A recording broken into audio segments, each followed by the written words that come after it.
बिस्मिल्लाहिर्रहमानिर्रहीम अस्सलाम वालेकुम दोस्तों, हमारे इस चैनल में आप सबका खुश आमदीद। पाकिस्तान वर्सेस साउथ अफ्रीका का 5वां और फैसला कुन मैच पाकिस्तान की कप्तानी शोएब मलिक कर रहे हैं, जो कि सरफराज अहमद पर पाबंदी लगने की वजह से हुई थी। चौथे मैच से आधा घंटा कबल सरफराज अहमद को एक इंतहाई तशवीशनाक खबर आईसीसी ने सुनाई, जो कि सरफराज को 4 मैचों के लिए बैन किया गया। फिर उसके बाद पीसीबी ने यह फैसला किया कि शोएब मलिक अब कप्तानी करेंगे पाकिस्तान क्रिकेट टीम। तो यकीनन पीसीबी का यह फैसला काफी दुरुस्त साबित हुआ कई हद तक। चौथे वनडे में पाकिस्तान ने एक फैसला कुन फतह साउथ अफ्रीका के हाथ से छीन ली और आज साउथ अफ्रीका ने टॉस जीतकर पाकिस्तान को पहले बैटिंग करने की दावत दी।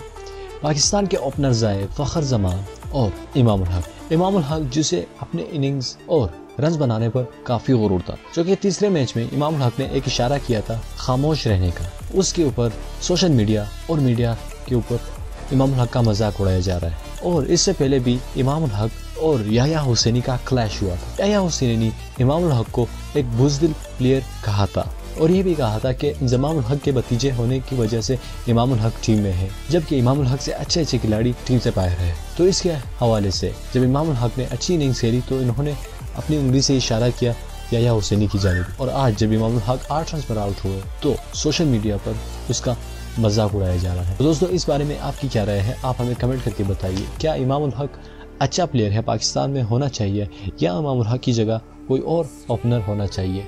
आप हमें कमेंट करके नीचे बताइए। और साथ ही हमारी इस वीडियो को लाइक करना मत भूलिएगा और साथ ही हमें इंस्टाग्राम पर भी फॉलो करें, हमारे चैनल को सब्सक्राइब करें और साथ ही उस बेल आइकन पर क्लिक करें ताकि आपको हर आने वाली नई वीडियो के अपडेट्स वक्त पर मिल सके। मैं मिलता हूँ आपसे अगली वीडियो में, तब तक के लिए मुझे इजाज़त दीजिए। अल्लाह हाफ़िज़।